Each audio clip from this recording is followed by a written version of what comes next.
ఇవాళ వీడియోలో మనము 2 ఆగస్టు 2024కి సంబంధించిన కరెంట్ అఫైర్స్ గురించి డిస్కషన్ చేద్దాం. కాబట్టి వీడియో ఎండ్ వరకు చూడండి. చాలా ఇంపార్టెంట్ అప్డేట్స్ ఉన్నాయి, వాటి గురించి క్లారిటీగా డిస్కషన్ చేద్దాం. ఓకేనా. ఫస్ట్గా క్వశ్చన్ చూసుకుంటే, భారతదేశపు అతి పిన్న వయస్కుడైన ఒలింపిక్ రెఫరీగా ఎవరు చరిత్ర సృష్టించారు? ఆన్సర్ వచ్చేసి సాయి అశోక్ అండి. చూడండి, ప్యారిస్ ఒలింపిక్స్ 2024లో లెఫ్టినెంట్ కల్నల్ అయిన కబిలిన్ సాయి అశోక్ బాక్సింగ్లో ఇండియాలోనే అతిపిన్న వయస్కుడైన ఒలింపిక్ రెఫరీగా నియమితులు కావడం జరిగింది. సో ఒలింపిక్ రెఫరీగా లెఫ్టినెంట్ కల్నల్ అశోక్ పాల్గొనడం అక్కడ గేమ్ కావచ్చు అండ్ స్పోర్ట్స్ ఇంట్రెస్ట్ పట్ల అతను బలమైన నిబద్ధన మనకు చూపుతుంది. మ్యాచ్లు సజావుగా గౌరవంగా జరిగేలా చూడటంలో అతను కీ రోల్ పోషిస్తారనమాట రెఫరీ అనే పర్సన్. 2024 ప్యారిస్ ఒలింపిక్స్ కోసం భారతదేశం యొక్క బాక్సింగ్ బృందంలో 2 పురుషులు మరియు 4 మహిళా అథ్లెట్లతో 6 పగ్లిస్టులు కూడా ఉండడం జరిగిందండి. ఓకేనా. సో ఇది మీరు గుర్తుపెట్టుకోవాలి. సో భారతదేశం తరపున ఒలింపిక్ రెఫరీగా మనోడైతే వెళ్ళడం జరిగింది. నెక్స్ట్ సెకండ్ వన్, ఇటీవల భారతదేశంతో ఏ దేశం 9 ఒప్పందాలపై సంతకాలు చేసింది అంటే వియత్నాం అండి. India Vietnam. So present Vietnam so విజిట్లో ఉన్నారనమాట మోదీ గారు. అయితే ఈ 2 దేశాల మధ్య 9 ఒప్పందాలు జరిగాయి. ఒకటి కస్టమ్స్, వ్యవసాయం, చట్టం, రేడియో, టెలివిజన్ ప్రసారాలు, సంస్కృతి, పర్యాటక రంగాల్లో ఈ ఒప్పందాలు అయితే జరగడం జరిగింది. ప్రతి రంగంలో 2 దేశాలు కలిసి పనిచేయడం కోసం ఒకరినొకరు ఒకరి ఇన్ఫర్మేషన్ ఒకరు షేర్ చేసుకోవడం, ఒకరి సూచనలు సలహాలు ఒకరు తీసుకోవడంలో, ఒకరికొకరు సహాయపడటంలో ఈ ఒప్పందం అయితే ఉపయోగపడడం జరుగుతుందన్నమాట. అండ్ వియత్నాం వేగంగా డెవలప్ అవుతున్న ఒక ఫైనాన్షియల్ సిస్టమ్ అని చెప్పొచ్చు. అండ్ ఇండియా వియత్నాం ద్వైపాక్షిక వాణిజ్యం వల్ల $15 బిలియన్ అయితే ఆదాయం అయితే ఏ దేశాలకి వచ్చే ఛాన్స్ అయితే ఉంటుంది. అయితే 2024-2028 మధ్యకాలంలో సమగ్ర వ్యూహాత్మక భాగస్వామ్యం అమలు కోసం 2 దేశాలు కూడా ఒప్పుకున్నాయి. ఎలా ముందుకెళ్ళాలి, ఎలా 2 దేశాలు అభివృద్ధి చెందాలనే దాని మీద. ఓకేనా.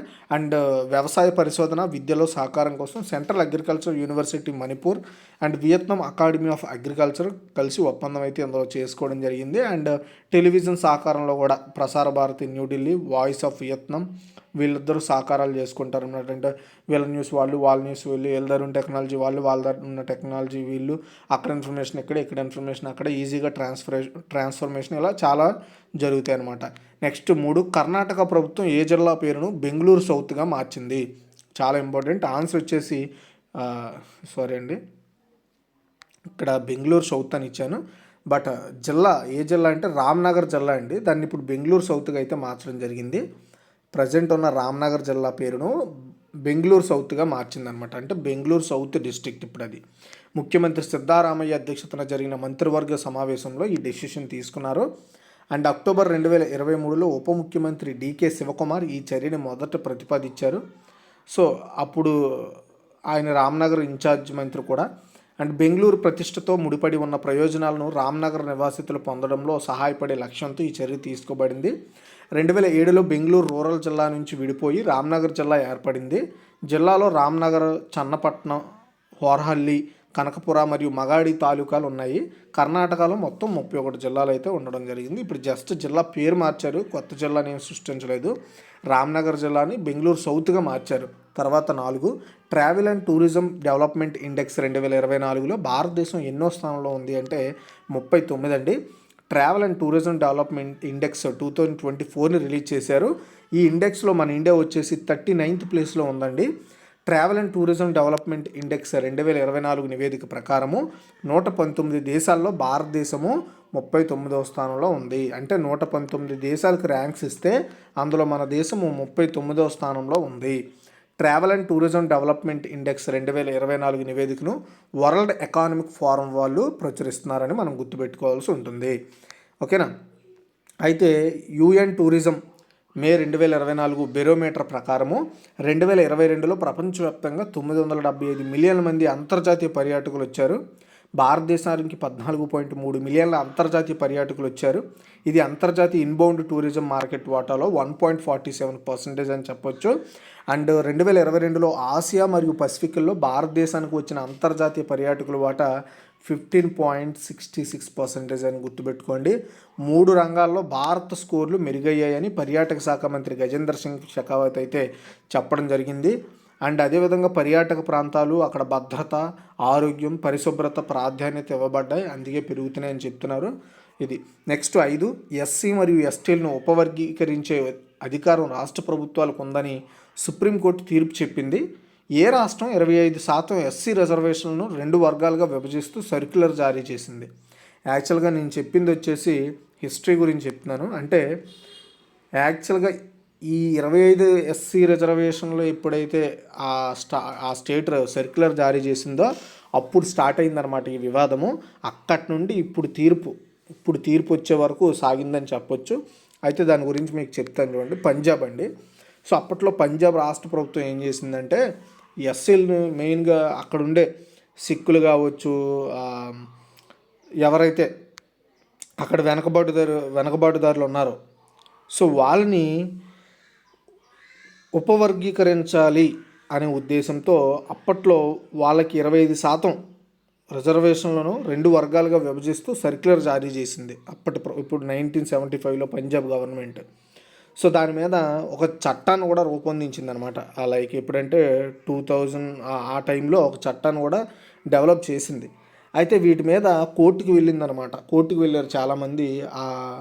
యాక్చువల్గా దాన్ని అప్పటి పంజాబ్ హర్యానా కోర్టు దాన్ని తిరస్కరించింది, ఇది చెల్లదు అలా అని. అయితే అది ఇప్పుడు సుప్రీంకోర్టుకు వెళ్ళడంతో సుప్రీంకోర్టు దాన్ని సమర్థించింది. ఓకేనా. అంటే ఎస్సీ ఎస్టీల్లో కూడా ఉపవర్గీకరణ ఉండాలి. అంటే ఏంటి, ఇప్పుడు బీసీల్లో బీసీఏ బీసీడీ ఎలా ఉన్నాయో ఎస్సీల్లో కూడా ఎస్సీఏ బీసీడీ కూడా ఉండాలి, ఎస్టీల్లో కూడా ఏబీసీ ఉండాలి అనేది ఇప్పుడు సుప్రీంకోర్టు ఇచ్చిన తీర్పు. అది కూడా సో రాష్ట్ర ప్రభుత్వాలే వాటి మీద శ్రద్ధ వహించాలని కూడా చెప్పడం జరిగింది. ఇంకొక విషయం కూడా చెప్పింది, ఇన్ కేసు రాష్ట్ర ప్రభుత్వాలు వాళ్ళ స్వలాభాలకి రాజకీయ అనుగుణంగా అలాంటివి ఏవైనా మార్పులు చేర్పులు చేస్తే మట్టుగా వాటి మీద సుప్రీంకోర్టు మళ్ళీ మాట్లాడుతుందని కూడా క్లారిటీ అయితే ఇవ్వడం జరిగిందండి. ఓకేనా.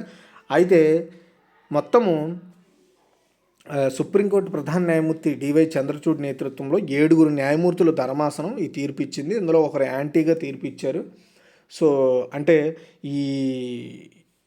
ఏదైతే ఈ ఎస్సీ ఎస్టీ వర్గీకరణ ఉందో వాటి యొక్క అధికారము లేదా వాటిని చేసే అధికారం రాష్ట్రాలకు ఇవ్వకూడదని 1% అనడంతో మొత్తానికి మెజారిటీ ఉంది కాబట్టి దీనికైతే జడ్జిమెంట్ అయితే పాస్ చేయడం జరిగింది. సో గుర్తుపెట్టుకోండి. సో ఫ్యూచర్లో ఎస్సీ ఎస్టీలో కూడా వర్గీకరణలు వస్తాయి. వాళ్ళ యొక్క ఆర్థిక పరమైన కావచ్చు, వాళ్ళ యొక్క వెనుకబడితనాన్ని గుర్తిస్తూ ఆయా ప్రాంతాల్లో ఉన్న ఎవరైతే ఎస్సీ ఎస్టీలు ఉన్నారో వాళ్ళకి ఏబీసీ అనే ఉపవర్గీకరణ అయితే ప్రదానం చేస్తారు. తర్వాత 6, క్రింద వాటిలో ఏ విశ్వవిద్యాలయం United nations economic and social council నుండి విశిష్ట ప్రత్యేక సంప్రదింపు హోదాను పొందింది. ఓకేనా. ఆన్సర్ వచ్చేసి Kalinga institute of industrial technology అండి. ఇది ఒడిస్సాలో ఉంది. అయితే ఇక్కడ ఏంటి ఈ సంప్రదింపు హోదా అంటే ఏమీ లేదండి. United nations economic and social council. So economic and social related ఏవైనా మీటింగ్స్ అయినప్పుడు కావచ్చు, వీటి మీద యునైటెడ్ నేషన్స్ సంబంధించి రిలేటెడ్ డిబేట్స్ అవుతున్నప్పుడు కావచ్చు, వీళ్ళు తీసుకునే నిర్ణయాలు ఏవైనా ఉంటే ఆ నిర్ణయాలకు అనుగుణంగా సలహాలు సూచనలు లేదా సంప్రదింపులు చేస్తారనమాట. కళింగ ఇన్స్టిట్యూట్ ఆఫ్ ఇండస్ట్రియల్ టెక్నాలజీని ఆ హోదాని ఇప్పుడు వీళ్ళకి ఇవ్వడం జరిగిందనమాట. ఓకేనా. సో ఇది సస్టైనబుల్ డెవలప్మెంట్ గోల్స్కు విశ్వవిద్యాలయం యొక్క గణనీయమైన సహకారాన్ని గుర్తిస్తుందండి. సో అయితే UNECOSOC మేనేజ్మెంట్ సెగ్మెంట్ మీటింగ్లో ఈ హోదా ఇవ్వడం జరిగింది, గుర్తుపెట్టుకోండి. ఓకేనా. సో నెక్స్ట్ అయితే ఇప్పుడు ఎవరైతే ఈ కళింగ యూనివర్సిటీ ఉందో దీనికి నేషనల్ యూనివర్సిటీ UN వాలంటీర్లుగా పనిచేయడానికి వివిధ UN ఏజెన్సీలతో పనిచేస్తారనమాట ఇప్పుడు ఇందులో ఉండేవాళ్ళు. అది next 7th one, global agriculture export ఇండెక్స్లో భారతదేశం ర్యాంక్ ఎంత? ఆన్సర్ వచ్చేసి 8 అండి. ప్రపంచ వాణిజ్య సంస్థ డేటా ప్రకారము భారతదేశం 2023లో ప్రపంచంలో 8వ అతిపెద్ద వ్యవసాయ ఉత్పత్తులను ఎగుమతి చేసే దేశంగా అవతరించిందంట. వ్యవసాయ ఉత్పత్తుల్ని 2022 సంవత్సరంలో ఎగుమతులు $55 బిలియన్ నుండి $51 బిలియన్ క్షీణించాయి. మొదటి 10 ఎగుమతి దేశాల్లో 7 దేశాల్లో వ్యవసాయ ఎగుమతులు సాధారణ క్షీణత మధ్య ఉన్నాయి. బట్ మన ఇండియా కొంచెం తగ్గింది. అంటే ఇది జస్ట్ నార్మల్ తగ్గడమే, కానీ ఎందుకు తగ్గింది అనేది కూడా మనము ఒకసారి ప్రభుత్వాలు ఆలోచన చేయాలి. ఎందుకంటే చాలా వరకు మన దేశం నుండి ఎగుమతులు అవుతున్నాయి. అంత ఎగుమతులు అవుతున్నాయి, ఎందుకు తగ్గుతున్నాయి అంటే మనం ఎక్కువగా ఇతర దేశాలకి సహాయం కింద ఫ్రీబీస్ కింద ఇస్తున్నాం తప్ప దాన్ని మనం బిజినెస్ కింద చేయట్లేదు. అది ఒక ప్రధాన ప్రాబ్లం కూడా ఉంది. నెక్స్ట్ 8 వ్యవసాయ ఆర్థికవేత్తలు 32వ అంతర్జాతీయ సదస్సు ఎక్కడ నిర్వహించబడుతుందంటే న్యూఢిల్లీ అండి. చూడండి, న్యూఢిల్లీలోని నేషనల్ అగ్రికల్చర్ సైన్స్ సెంటర్ క్యాంపస్లో ఆగస్టు 3న 32వ అంతర్జాతీయ వ్యవసాయ ఆర్థికవేత్తల సదస్సుని ప్రధాని నరేంద్ర మోదీ స్టార్ట్ చేయబోతున్నారు. International association of agriculture economist నిర్వహిస్తున్న ఈ త్రైవార్షిక సదస్సు ఆగస్టు 7 వరకు కూడా కండక్ట్ చేస్తారు. 65 ఏళ్లలో భారతదేశంలో ICAE నిర్వహించడం ఇదే ఫస్ట్ టైం అనమాట. అంటే అంతర్జాతీయ వ్యవసాయ ఆర్థికవేత్తల సదస్సును నిర్వహించడము ఇదే ఫస్ట్ టైం మన ఇండియాలో, గుర్తుపెట్టుకోండి ఇది. నెక్స్ట్ 9, 2 రోజుల గవర్నర్ల సదస్సుకు ఎవరు అధ్యక్షత వహిస్తున్నారు అంటే ద్రౌపది ముర్ము అండి. సో అఫ్కోర్స్ ఇంకా అది గవర్నర్ మీటింగ్స్ అంటే రాష్ట్రపతి ఎవరైతే ఉంటారో వాళ్ళే దానికి అధ్యక్షత వహిస్తారు. సో రాష్ట్రపతి ద్రౌపది ముర్ము అధ్యక్షతన జరుగుతున్న తొలి గవర్నర్ల సదస్సు అనమాట ఇది. ఈ సదస్సులో అన్ని రాష్ట్రాల గవర్నర్లు పాల్గొన్నారు. ఉపాధ్యక్షుడు జగదీప్ ధన్కర్, ప్రధాని నరేంద్ర మోదీ, అమిత్ షా, ధర్మేంద్ర ప్రధాన్ సహా పలువురు కేంద్ర మంత్రులు ఈ కాన్ఫరెన్స్కి అయితే అటెండ్ కావడం జరిగింది. అండ్ ఈ మీటింగ్లో మోదీ గారు ఏం చెప్పారంటే ప్రధానంగా మీరు రాష్ట్రాలకి కేంద్ర ప్రభుత్వానికి మధ్య వారిదిలా పనిచేయాలని ఆయన సూచించడం జరిగింది. Next 10, state museum conference on coming age India మ్యూజియంను ఎవరు ప్రారంభించారు? ఆన్సర్ వచ్చేసి గజేందర్ సింగ్ షెకావత్ అండి. కేంద్ర సాంస్కృతిక పర్యాటక శాఖ మంత్రి శ్రీ గజేందర్ సింగ్ షెకావత్ 2024 ఆగస్టు 1 నుండి 3వ తేదీ వరకు న్యూఢిల్లీలోని భారత మండపంలో సాంస్కృతిక మంత్రిత్వ శాఖ నిర్వహిస్తున్న రాబోయే యుగయుగీన్ భారత మ్యూజియంపై 3 రోజుల స్టేట్ మ్యూజియం కాన్క్లేవ్ను ప్రారంభించారు. అంటే యుగయుగీన్ భారత మ్యూజియంపై అవగాహన పెంపొందించడమే ఈ స్టేట్ మ్యూజియం కాన్క్లేవ్ మెయిన్ ఉద్దేశం. సో ఈ కాన్క్లేవ్ మెయిన్ ఉద్దేశం ఏంటంటే కేంద్ర రాష్ట్రాల మధ్య ఈ మ్యూజియంస్ ఏవైతే ఉన్నాయో వాటి పరిరక్షణ కోసం ఇద్దరిని కలుపుతూ వాటిని కాపాడటం, వాటిని సంరక్షించడమే ఈ ప్రధాన లక్ష్యం అనమాట. ఎక్కడెక్కడైతే మ్యూజియంస్ ఉన్నాయో, మన హిస్టరీని తెలుపుతున్న మ్యూజియంస్ ఉన్నాయో, పురాతన మ్యూజియంలు ఉన్నాయో వాటన్నింటిని పరిరక్షించడము, వాటి మీద శ్రద్ధ వహించడమే ఈ యుగయుగీన్ భారత మ్యూజియం యొక్క మెయిన్ ప్రధాన ఉద్దేశం అనమాట. అంటే మన భారతదేశంలో ఉన్న ఏవైతే పురాతన పర్టికులర్ వస్తువులు కానీ కట్టడాలు కానీ ఏవైతే ఉన్నాయో వాటన్నింటినీ మనము సంరక్షించుకోవాల్సిన బాధ్యత ఉందని తెలియజేస్తుందండి. Next 11, Indo Pacific economic framework, దీన్ని IPEF అంటారు. దీని యొక్క సప్లై చైన్ కౌన్సిల్కి, అంటే ఇందులో 3 రకాల కౌన్సిల్స్ ఉంటాయి. అందులో సప్లై చైన్ కౌన్సిల్ అనేది ఒకటి. దానికి వైస్ చైర్మన్గా ఏ దేశం ఎన్నికైంది అంటే మన భారతదేశం అండి. సో చూడండి, భారతదేశం 14 మంది సభ్యుల ఇండో పసిఫిక్ ఎకానమిక్ ఫ్రేమ్వర్క్లో ఉన్న, అంటే ఇందులో పనిచేసే ఒక కౌన్సిల్ అయిన వన్ ఆఫ్ ది పార్ట్ అయిన సప్లై చైన్ కౌన్సిల్కు వైస్ చైర్గా ఎన్నికైందండి. సో దీనికి చైర్మన్గా అమెరికా ఉంది, వైస్ చైర్మన్గా మన ఇండియా అయితే అపాయింట్ అయ్యింది. ఇండో పసిఫిక్ ఎకానమిక్ ఫ్రేమ్వర్క్ 14 దేశాలతో కూడిన జపాన్లోని టోక్యోలో మే 2022లో స్టార్ట్ చేయబడిన ఒక ఫ్రేమ్వర్క్. ఈ ప్రాంతంలో, అంటే ఏదైతే ఇండో పసిఫిక్ ఏరియా ఉందో ఆ ప్రాంతంలో వృద్ధి, ఆర్థిక స్థిరత్వం, శ్రేయస్సును అభివృద్ధి చేసే లక్ష్యాలతో ఈ ఫ్రేమ్వర్క్ని అయితే ఏర్పాటు చేయడం జరిగిందండి. Next 12, central reserve police force special director జనరల్గా ఎవరు నియమితులయ్యారు? ఆన్సర్ వచ్చేసి అమృత్ మోహన్ ప్రసాద్ అండి. Central reserve police force special director జనరల్గా, దీన్ని SDG అంటారు. ఈ పోస్ట్కి 1989 బ్యాచ్కి చెందిన Odisha cadre senior IPS officer Amrit Mohan ప్రసాద్ని అపాయింట్ చేశారు. అండ్ ఆ ప్లేస్ ఆయన ఇప్పుడు ప్రజెంట్ ఒడిశాలో జైలు DGగా పనిచేస్తున్నారు. అయితే 1990 బ్యాచ్కి చెందిన సీనియర్ IPS ఆఫీసర్ యోగేష్ బహుదర్ కురానియా, ఈయన్ని YB కురానియా అంటారు. ఈయన ప్రస్తుతం CRPFకి DGగా, అంటే డైరెక్టర్ జనరల్గా ఉన్నారు. ఆయన పదవి నుండి బదిలీ చేశారనమాట. సో రాష్ట్రానికి పంపారు. ఏ రాష్ట్రం? అతను ఏ రాష్ట్ర క్యాడర్ అంటే ఒడిశా క్యాడర్ అనమాట అతను కూడా.